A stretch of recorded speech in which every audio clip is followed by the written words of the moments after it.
opening of the Davao Region Coconut Farmers Cooperative Summit and Exhibit 2025. CFIDP was signed into law last February 26, 2021. Ano ang purpose nito? Ano ang objective nito? Number one, for the farmers, poverty alleviation.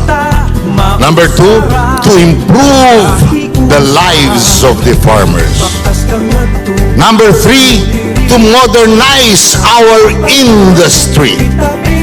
Number four, to revitalize coconut sectors through initiatives like social protection, capacity building, infrastructure development, and research.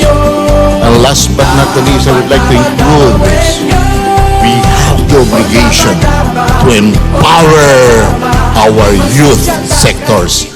May today inspire stronger partnerships, deeper appreciation for our local enterprises, and renewed commitment to uplifting the livelihoods of our coconut farmers. So let us continue moving forward together toward a stronger and more vibrant coconut industry for the Davao region and the entire country. So daghang salamat. Thank you for your presence. Mabuhay and Mandayaw. Ang nyog ay isang complete tree. Ibig sabihin, ito ay kompletong tanim na lahat ng parte ng nyog magagamit. And I think Philippines, our country, is one of the areas where coconut are grown well. Ang kalaban lang natin talaga, climate change. Mabuhay po kayong mga coconut farmers, mabuhay po ang Davao Region, mabuhay po ang kooperatiba, at mabuhay po tayong lahat. Maraming salamat po. Thank you so much. I affirm that the future of the coconut industry will be cooperative-led, farmer-empowered, and innovation-driven. Sa inyong pagtitiyaga, kaalaman at kooperasyon ay susi sa maunlad, masagana at posibong kinabukasan ng industriya. Maraming salamat po. And I think this is the best, one of the best organization that we can implement the project of CFIDP in a larger scale na marami ang makabenefit na coconut farmers. Transformation is the solution and projection is the foundation. Ang malaki ang opportunity at saka product opportunity. Tama? Oh, tatandaan yun.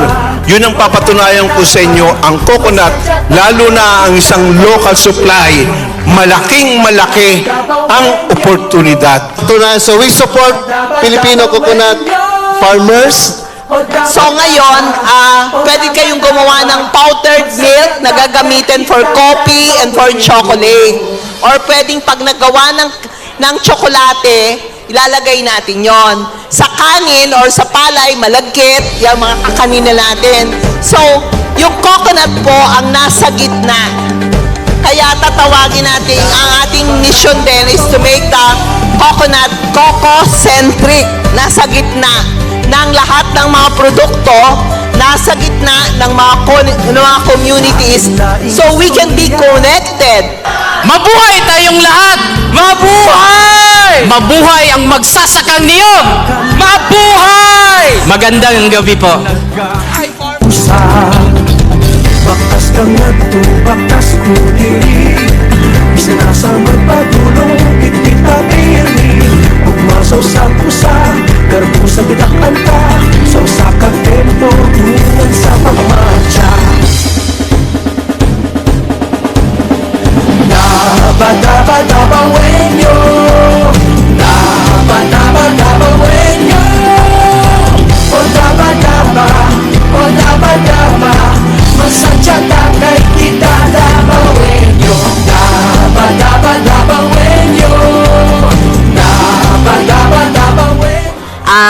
po dako kay kog pasalamat nga kini nga gibuhat karon nga mga activity dako kay ni impact sa amoa kay tungod ang amoang negosyo haom gyud ani siya nga mga topic karong adlaw gikan gahapon og karon og excited pud mi nga madungog ang amoang success story diri karon kana lang may buntag sa tanan og dako day kog pasalamat sa alabi na sa PCA o ingon man sa CDO sa DTI o tanang mga government agency nga partner aning programa sa CFIDP kay isa mi nga recipient aning nga project kana lang to maingotag sa tanan.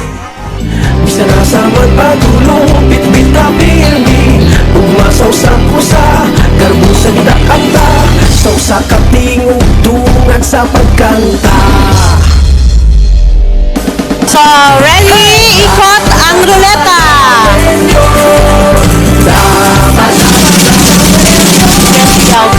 Congratulations, our Bemco! Epson Farmers for 15 farmers.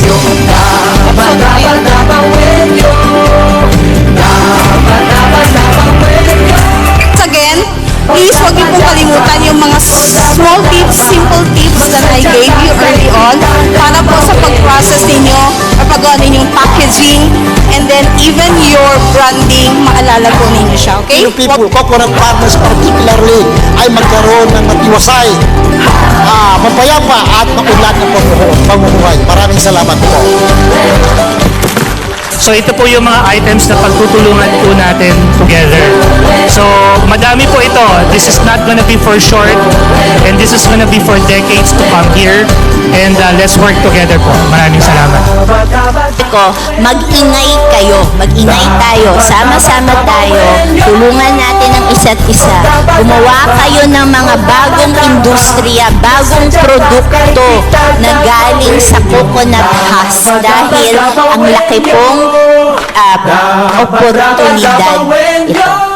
So I do hope for Region 11, magkakaroon tayo ng isa o dalawa, we never know, maybe a coconut processing, coco husk, no, processing facility in the future. So congratulations Higala Agriculture Cooperative.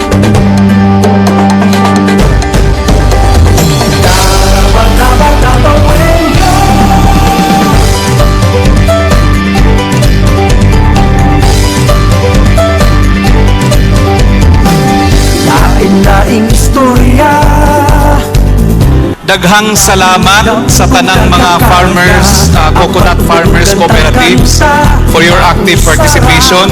Salamat po sa amo ang mga partners from the local government units, no?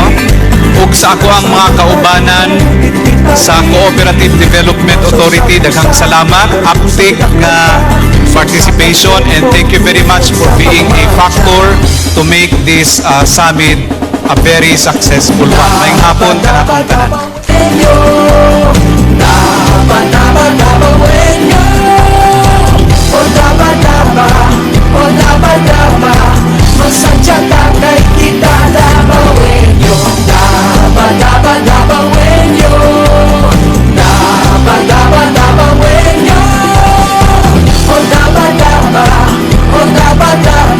Round of applause sa Cooperative Development Authority Region 11.